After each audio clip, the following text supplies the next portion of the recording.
Hello नमस्कार जय हिंद साथियों। तो स्वागत है आपका फिर से नए मज़ेदार वीडियो में। जैसा कि आप थंबनेल देख के समझ गए होंगे कि आज हम पाचन तंत्र एमएस ऑफिस 2016 विशेष आवश्यकता वाले बच्चे टीकाकरण सामान्य रोग और कुछ आयोग के बारे में भी चर्चा करेंगे। जैसे आपका महिला आयोग हो गया, खाद्य सुरक्षा आयोग हो गया, जिससे एग्ज़ाम में प्रश्न बनते हैं। तो आज हम इन सारे टॉपिक्स को मिक्स्ड क्वेश्चंस के रूप में देखेंगे। और मैं आपको एक चीज़ बता दूं, अब हमारी क्लास है, जब तक आपका एग्ज़ाम नहीं हो रहा है तब तक मिक्स्ड क्वेश्चन के रूप में ही रहेंगी, जिससे आप लोग के 150 MCQs डेली हो जाएं। आपकी वीडियो 3 डलेंगी, एक सुबह, एक दोपहर में, एक शाम को। तो तीनों में आपके 50-50 MCQs रहेंगे, जिससे आपको एग्ज़ाम में हेल्प हो सके। चलिए देखते हैं कि पहला प्रश्न क्या बन रहा है।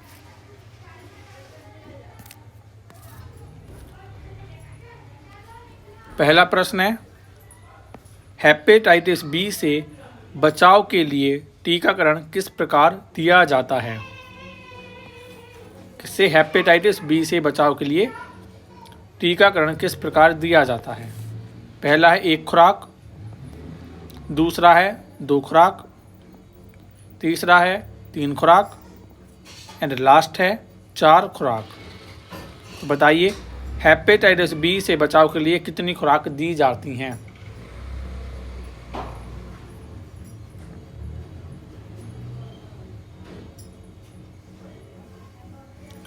ऑप्शन सी 3 खुराक।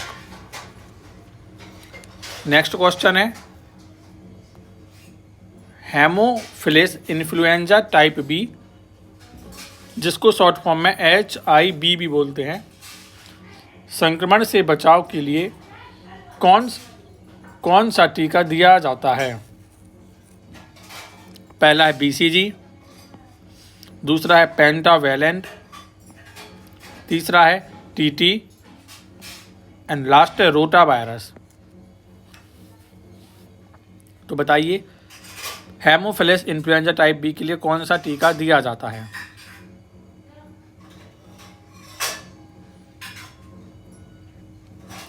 कौन सा है? Option B pentavalent.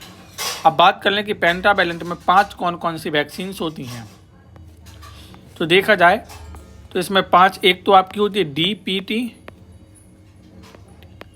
मतलब डिप्थीरिया, पर्ट्यूसिस और टिटनेस। 3 आपकी ये हो गई। एक होती है आपकी हेपेटाइटिस बी की, और एक हो गई आपकी HIV, मतलब हेमोफिलस इन्फ्लुएंजा टाइप बी। तो ये आपकी 5 वैक्सीन हो गई। अब एक कब लगती हैं, तो 6वें वीक में, 10वें वीक में और 14वें वीक में आपको ये लगाई जाती है। खुराक कितनी है इसकी, तो 0.5 ml। कितनी है?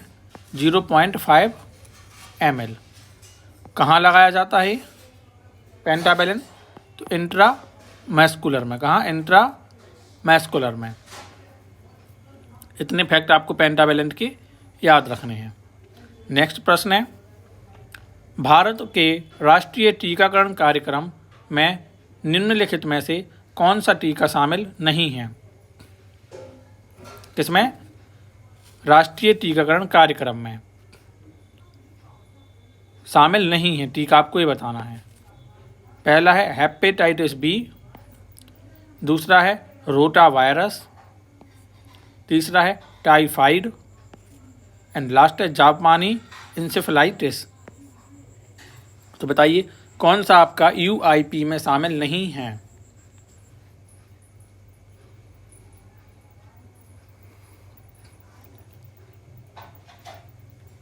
कौन सा नहीं है? Option C typhoid. जो आपका UIP है, इसकी शुरुआत कब हुई थी, तो 1985 में। कब? 1985 में। इसमें टोटल कितनी वैक्सीन्स हैं, तो 12। कितनी है? 12। नेक्स्ट प्रश्न है, जापानी इंसेफेलाइटिस का टीका किस आयु वर्ग के बच्चे को दिया जाता है। किस वैक्सीन का टीका? जापानी इंसेफेलाइटिस, इसको शॉर्ट में बोलते हैं JE। क्या बोलते हैं? JE। पहला है 6 से 12 महीने में, दूसरा है 1 से 2 साल, तीसरा है 9 से 12 महीने एंड लास्ट है 2 से 3 साल। तो बताइए JE का टीका किस आयु वर्ग के बच्चों को दिया जाता है?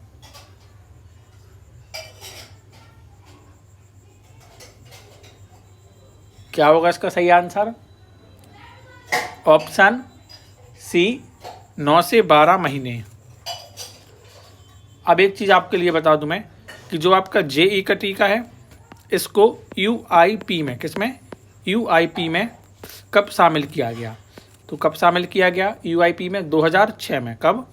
2006 में। इसकी खुराक कितनी दी जाती है JE की? तो 0.5 ml। कितनी? 0.5 ml।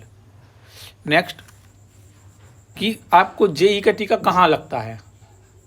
ID में लगता है कि IM में लगता है कि SC में लगता है? तो कहाँ लगता है? SC, मतलब उप त्वचा में। कहाँ पे? उप त्वचा में। आपको ये फैक्ट भी इसके याद रखने हैं।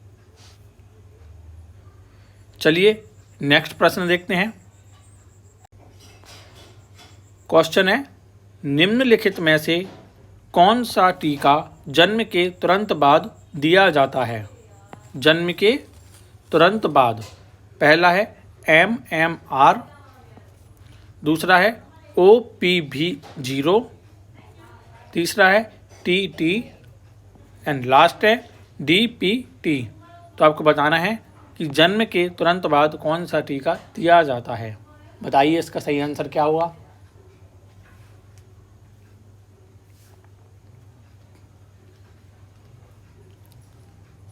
क्या होगा? Option be oral polio vaccine 0। जन्म के समय आपके 3 टीके दिए जाते हैं। सबसे पहला है आपका BCG। कौन सा? BCG। दूसरा कौन सा है आपका? हेपेटाइटिस। कौन सा? Hepatitis B। एंड थर्ड आपका कौन सा? Oral polio vaccine 0। ये आपके 3 टीके जन्म के तुरंत बाद दिए जाते हैं। अगर ये किसी स्थिति में तुरंत नहीं दिए जा रहे हैं तो इनकी अधिकतम आयु भी है। जैसे BCG की अधिकतम आयु है 1 वर्ष। कितना है? 1 वर्ष। हेपेटाइटिस का कितना है? 24 घंटे। कितना है? 24 घंटा। एंड ओरल पोलियो वैक्सीन 0 खुराक का कितना है? 15 दिन। कितना है? 15 दिन। तो आपको ये चीज़ भी आपको याद रखना है। नेक्स्ट प्रश्न है,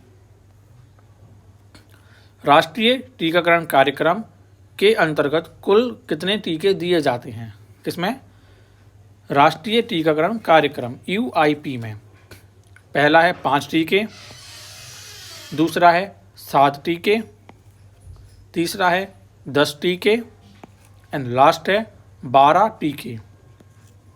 तो बताइए कुल कितने टीके दिए जाते हैं?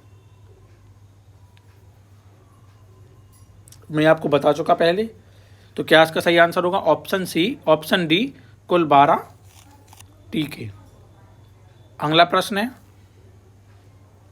DPT टीका कितनी बार लगाया जाता है? कौन सा? DPT। पहला है केवल 1 बार, दूसरा है 2 बार, तीसरा है 3 बार plus booster dose and last है 4 बार प्लस बूस्टर डोज। तो क्या इसका सही आंसर होगा DPT का? ऑप्शन सी 3 बार प्लस बूस्टर डोज।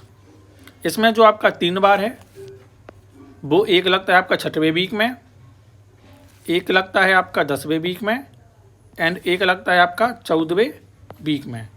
तो ये आपको याद रखना। साथ में आपको 2 बूस्टर डोज भी दिए जाते हैं। एक होता है आपका 16 से 24 वीक में एंड फर्स्ट बूस्टर और दूसरा बूस्टर होता है आपका 5 से 6 साल में। तो आपको ये दोनों बूस्टर डोज भी आपको याद रखने हैं। और इसमें एक चीज़ और है, जो आपके जो 3 डोज हैं ये आपके कहाँ पे लगेंगे? लेग में। कहाँ लगेंगे? आपके लेग में। और बूस्टर फर्स्ट बूस्टर भी आपका कहाँ पे लगता है? लेग में। लेकिन जो आपका डीपीडी का सेकंड बूस्टर है वो कहाँ लगता है आपको? हैंड में। कहाँ लगता है वो? हैंड में। तो आपको ये एक्स्ट्रा फैक्ट भी आपको इसका याद रखना है। नेक्स्ट प्रश्न है, चेचक, जिसको स्मॉल पॉक्स बोलते हैं, को पूरी तरह से समाप्त करने के लिए कौन सा टीका विकसित किया गया है? बताइए कौन सा टीका विकसित किया गया है चेचक को समाप्त करने के लिए? पहला है ओरल पोलियो वैक्सीन, दूसरा है वेरियोला वैक्सीन, तीसरा है MMR एंड लास्ट है DPT। तो बताइए कौन सी वैक्सीन दी जाएगी चेचक को पूरी तरह से समाप्त करने के लिए?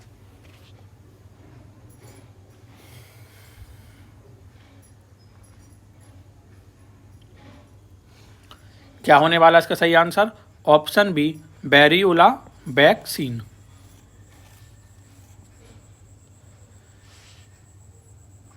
चलिए नेक्स्ट प्रश्न देखते हैं क्या है।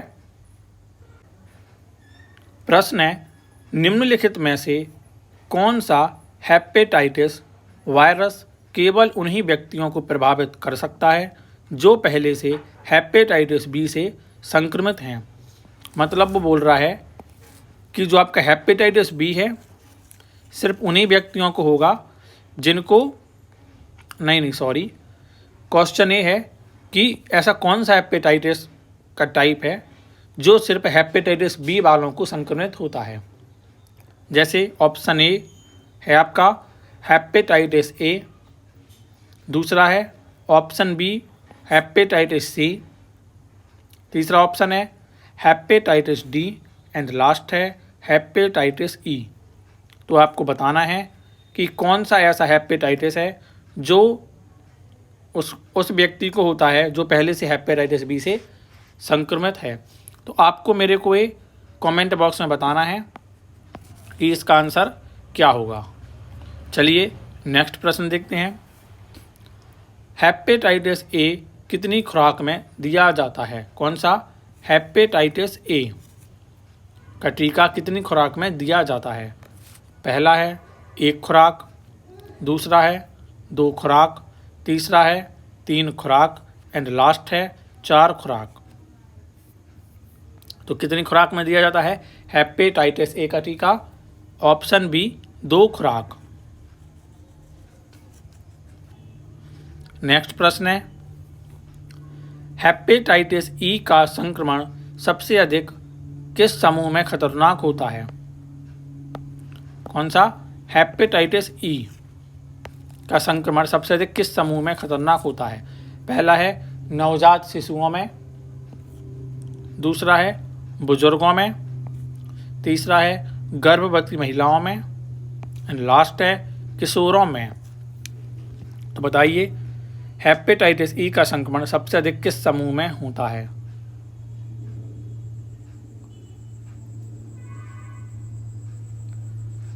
ऑप्शन सी गर्भवती महिलाओं में। नेक्स्ट प्रश्न है, WHO द्वारा टीबी मुक्त भारत का लक्ष्य किस वर्ष तक रखा गया है? पहला है 2030, दूसरा है 2025, तीसरा है 2050 एंड लास्ट है 2040।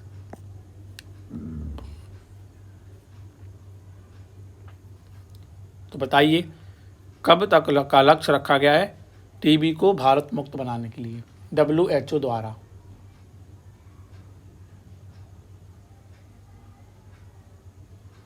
क्या होगा इसका सही आंसर? Option B 2025। चलिए नेक्स्ट प्रश्न देखते हैं। प्रश्न है, आमाशय में कौन सा प्रमुख एंजाइम प्रोटीन के पाचन में सहायक होता है? कहाँ पे? आमाशय में कौन सा ऐसा एंजाइम है जो प्रोटीन के पाचन में सहायक है? पहला है ट्रिप्सिन, दूसरा है लाइपेज, तीसरा है पेप्सिन एंड लास्ट है एमाइलेज। तो बताइए कौन सा ऐसा एंजाइम है जो प्रोटीन के पाचन में सहायक है? कहाँ पर? आमाशय में। क्या आंसर होगा बताइए जल्दी से इसका। सारे प्रश्न परीक्षा की दृष्टि से महत्वपूर्ण है। और एक सूचना और मैं आपके लिए दे दूं कि जल्द ही हम लोग एस्थेटिक जीके का एक वीडियो कोर्स लॉन्च करेंगे जो आपके लिए एकदम फ्री रहेगा यूट्यूब पे। इसमें हम जितने भी राज्य और केंद्र शासित प्रदेश हैं उन सारे स्टेटों का विश्लेषण करेंगे कि कहाँ पे क्या कला पाई जाती है, कौन से डांस होते हैं, कौन से त्यौहार होते हैं, वहाँ की क्या विशेषता है, सारा कुछ हम देखेंगे।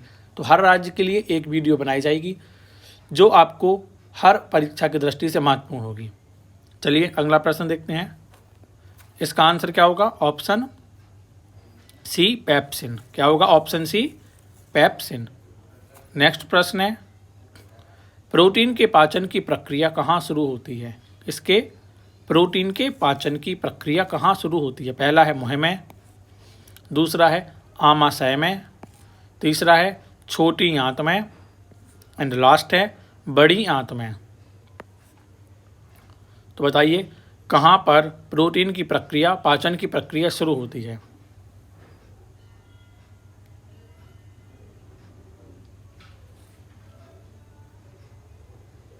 कहाँ होती है? Option B आमाशय।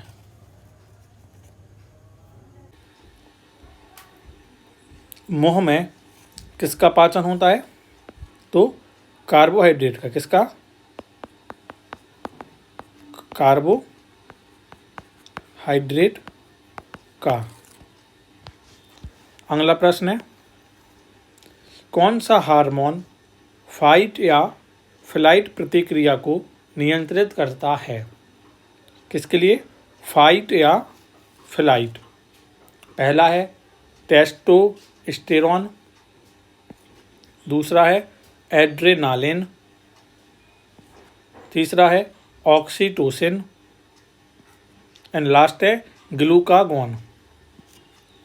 तो इसमें पूछा है फाइट या फ्लाइट। बताइए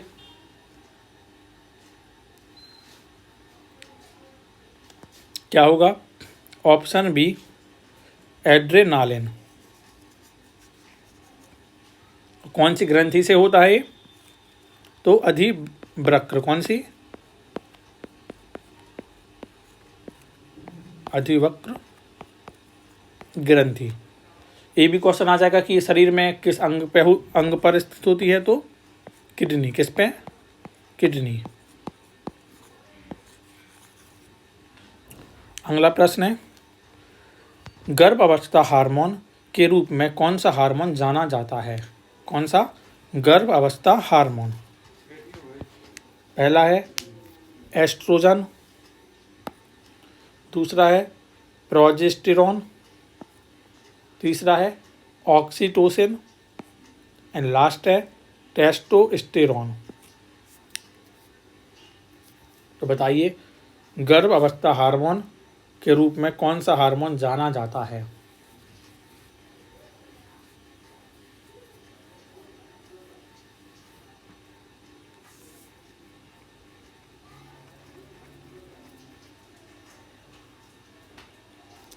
इसका आंसर आप मेरे को कमेंट बॉक्स में बताओगे। ये बहुत इजी क्वेश्चन है और ऐसे ही क्वेश्चन आपको एग्जाम में मिलेंगे। मैंने आपको 2 दिए हैं, एक पहले वाला दिया है और एक मैंने आपको ए वाला दिया है।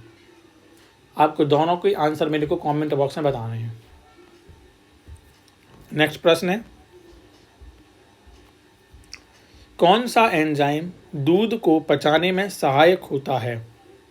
किसके लिए? दूध को पचाने में।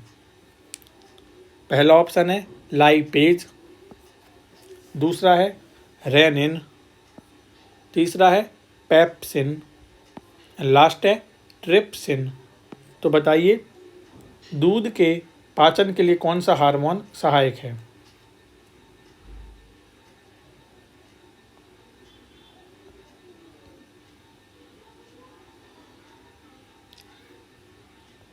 कौन सा होगा? Option B rennin.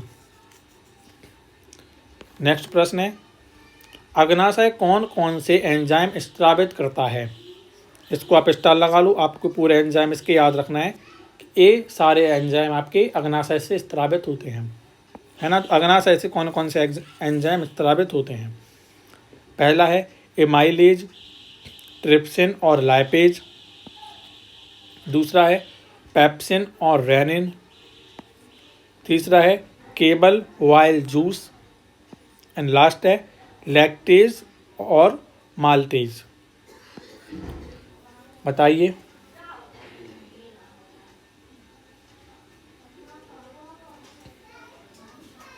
Option A amylase और ट्रिप्सिन और लाइपेज।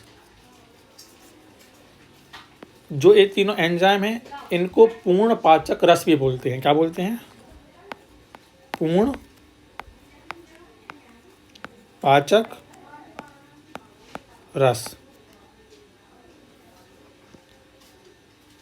नेक्स्ट प्रश्न है, राष्ट्रीय महिला आयोग की स्थापना किस वर्ष हुई थी? किसकी? राष्ट्रीय महिला आयोग की स्थापना पूछा है। एक क्वेश्चन आई थिंक 7 या 8 दिन पहले पूछ लिया गया है ना। पहला है 1985, दूसरा है 1990, तीसरा 1992 एंड लास्ट है 1995।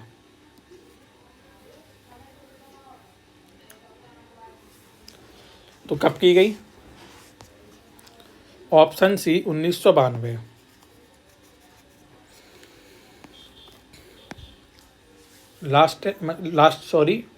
नेक्स्ट है, राष्ट्रीय महिला आयोग का कार्यकाल कितने वर्ष का होता है? किसका? महिला आयोग का कार्यकाल पूछा है। पहला है 2 वर्ष, दूसरा है 3 वर्ष, तीसरा है 4 वर्ष एंड लास्ट है 5 वर्ष। बताइए कितने वर्षों का कार्यकाल होता है?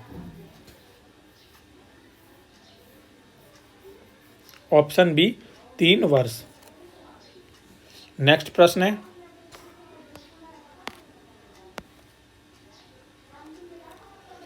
राष्ट्रीय महिला आयोग के अध्यक्ष की नियुक्ति कौन करता है? किसके? महिला आयोग के अध्यक्ष की नियुक्ति।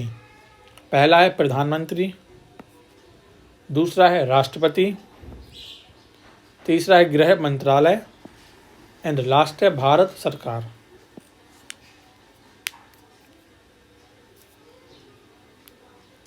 बताइए कौन करता है अध्यक्ष की नियुक्ति? ऑप्शन ए प्रधानमंत्री। नेक्स्ट प्रश्न है, निम्नलिखित में से कौन राष्ट्रीय महिला आयोग की भूमिका नहीं है? मतलब इसमें आपको बताना है कि राष्ट्रीय महिला आयोग का कौन सा कार्य नहीं है या भूमिका नहीं है। पहला है महिलाओं के अधिकारों की रक्षा, दूसरा है कानूनों को लागू कराना, तीसरा है सरकार को सिफारिश देना एंड लास्ट है महिलाओं के मामले की जांच करना। तो कौन सा कार्य महिला आयोग का नहीं है आपको ये बताना है।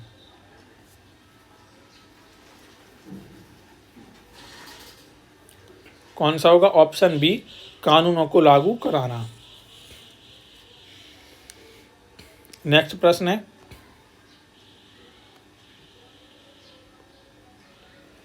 नेशनल फूड सेफ्टी एक्ट के तहत गेहूं, चावल और मोटे अनाज क्रमशः कितने मूल्यों पर प्रदान किए जाते हैं? पहला है 1 रुपये, 2 रुपये, 3 रुपये प्रति किलोग्राम, दूसरा है 2 रुपये, 3 रुपये, 1 रुपये प्रति किलोग्राम, तीसरा है 3 रुपये, 2 रुपये, 1 रुपये प्रति किलोग्राम एंड लास्ट है 1 रुपये, 3 रुपये, 2 रुपये प्रति किलोग्राम। कौन सा सही होगा बताइए।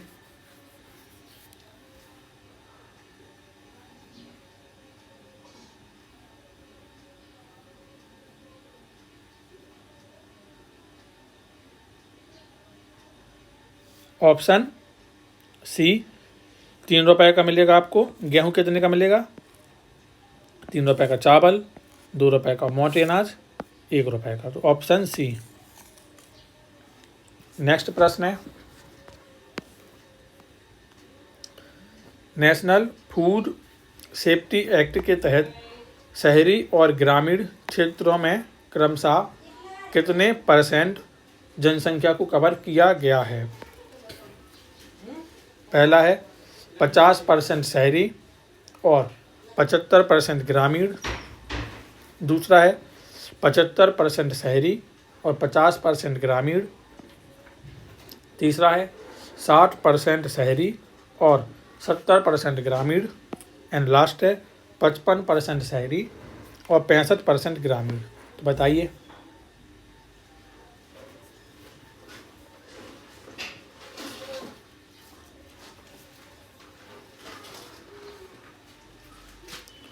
ऑप्शन ए 50% शहरी और 75% ग्रामीण। नेक्स्ट प्रश्न है, नेशनल फूड सेफ्टी एक्ट के तहत बच्चों के लिए मध्याह्न भोजन योजना किस आयु वर्ग को कवर करती है? पहला है 1 से 5 वर्ष। दूसरा है 6 से 10 वर्ष। तीसरा है 6 से 14 वर्ष। एंड लास्ट है 11 से 14 वर्ष। बताइए क्या इसका सही आंसर होगा। ऑप्शन सी 6 से 14 वर्ष। नेक्स्ट प्रश्न है, नेशनल फूड सेफ्टी एक्ट, अगला है नेशनल फूड सेफ्टी एक्ट के तहत अंत्योदय योजना के लाभार्थियों को प्रति परिवार प्रति माह कितना अनाज मिलता है? पहला है 25 किलोग्राम। दूसरा है 30 किलोग्राम। तीसरा है 35 किलोग्राम। एंड लास्ट है 40 किलोग्राम। कितना मिलता है? 35 किलोग्राम। नेक्स्ट प्रश्न है, विशेष आवश्यकता वाले बच्चों के लिए भारत में कौन सा अधिनियम प्रमुख रूप से लागू किया गया है?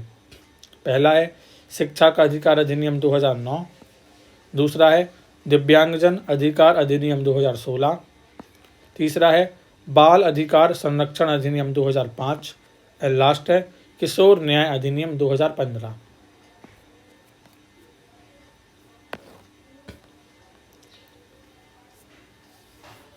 बताइए कौन सा होगा। ऑप्शन बी दिव्यांगजन अधिकार अधिनियम 2016। नेक्स्ट है, मानसिक मंदता किससे जुड़ी होती है? पहला है संज्ञानात्मक विकास में कमी। दूसरा है शारीरिक विकलांगता। तीसरा है केवल दृष्टि बाधित होने से। लास्ट है केवल श्रवण बाधित होने से।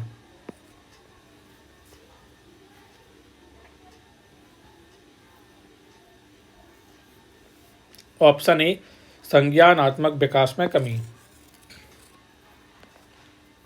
नेक्स्ट प्रश्न है, अब नेक्स्ट प्रश्न करने से पहले मैं आपको एक चीज़ बता दूं कि अगर अभी तक आपने शाला पूर्व शिक्षा और नेतृत्व विकास की वीडियो नहीं देखी है, आप देख लेना। ये सारे आपके समझ पर आधारित इसमें प्रश्न हैं और सारे आपकी आंगनबाड़ी से संबंधित हैं, जैसे कि आपको एग्जाम में आ रहे हैं। तो अभी कर लो, इससे आपको हैबिट हो जाएगी कि समझ पर आधारित प्रश्न को एग्जाम में कैसे सॉल्व करना है, नहीं तो फिर आपको एग्जाम में दिक्कत होगी, है ना। चलिए नेक्स्ट प्रश्न है,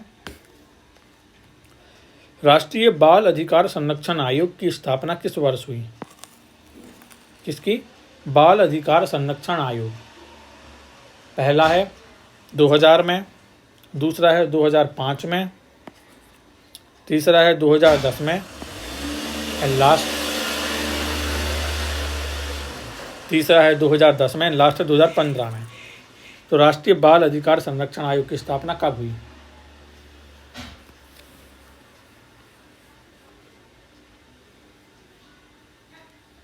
ऑप्शन बी, शायद इसका ऑप्शन इसमें दिया नहीं, शायद 2000 इसका 7 है। एक बार आप इसको चेक कर लेना, मेरे अकॉर्डिंग इसका आंसर 2007 होगा। नेक्स्ट प्रश्न है, कौन सा विकास भाषा और संचार में कठिनाई उत्पन्न करता है? किसमें? भाषा और संचार में। पहला है डिसलेक्सिया, दूसरा है डिसग्राफिया, तीसरा है ऑटिज्म एंड लास्ट है डिसकैलकुलिया। तो कौन सा होगा? Option C autism. देखो, अगर वो पढ़ने वाला बोलता कि पढ़ने में, तो आपका डिसलेक्सिया हो जाता। अगर वो बोलता भैया लिखने में, तो आपका डिसग्राफिया हो जाता। और अगर आपको बोलता भैया कि वो गणितीय संक्रियाएं करने में है, तो आपका डिसकैलकुलिया हो जाता।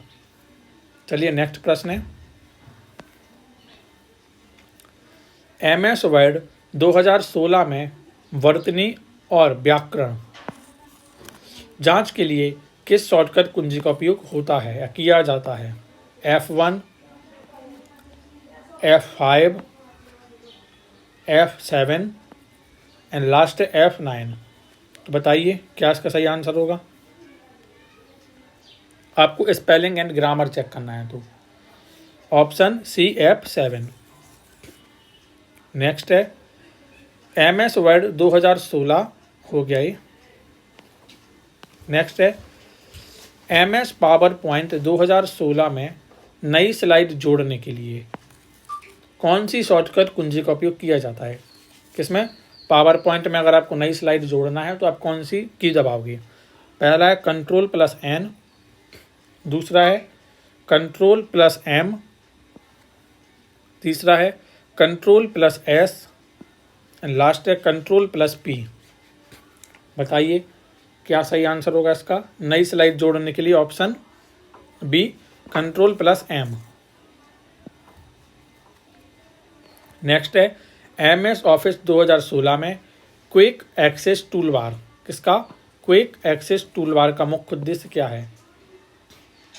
पहला है दस्तावेज का पूर्वावलोकन करना, दूसरा है बार बार उपयोग किए जाने वाले आदेशों तक त्वरित पहुंच प्रदान करना, तीसरा है फाइलों को प्रिंट करना एंड लास्ट है दस्तावेजों को सुरक्षित करना।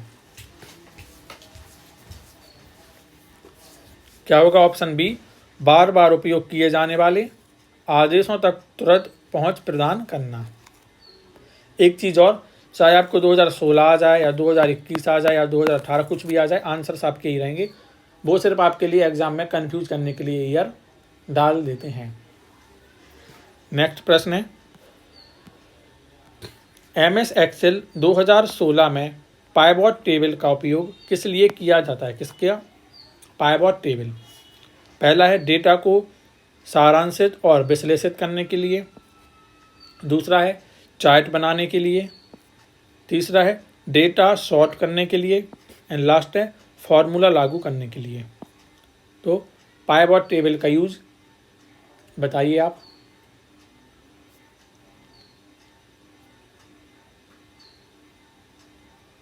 ऑप्शन ए, डेटा को सारांशित और विश्लेषित करने के लिए।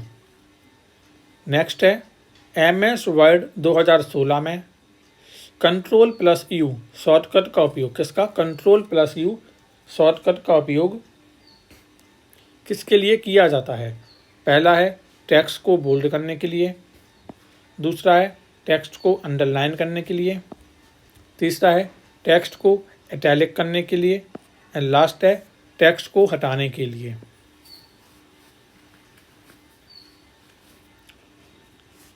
क्या सही आंसर होगा? ऑप्शन बी, टेक्स्ट को अंडरलाइन करने के लिए। नेक्स्ट प्रश्न है एंड लास्ट प्रश्न है, MS एक्सेल 2016 में VLOOKUP, क्या? VLOOKUP फंक्शन का उपयोग किसके लिए किया जाता है? पहला है वर्टिकल डेटा खोजने के लिए, दूसरा है डेटा सॉर्ट करने के लिए, तीसरा है चार्ट बनाने के लिए, एंड लास्ट है कॉलम हटाने के लिए। तो वी लुक अप फंक्शन का उपयोग क्या होता है? ऑप्शन ए, वर्टिकल डेटा खोजने के लिए। इसी के साथ आज की हमारी क्लासें समाप्त होती है। मिलते हैं फिर एक नए वीडियो के साथ। जब तक के लिए जय हिंद, धन्यवाद।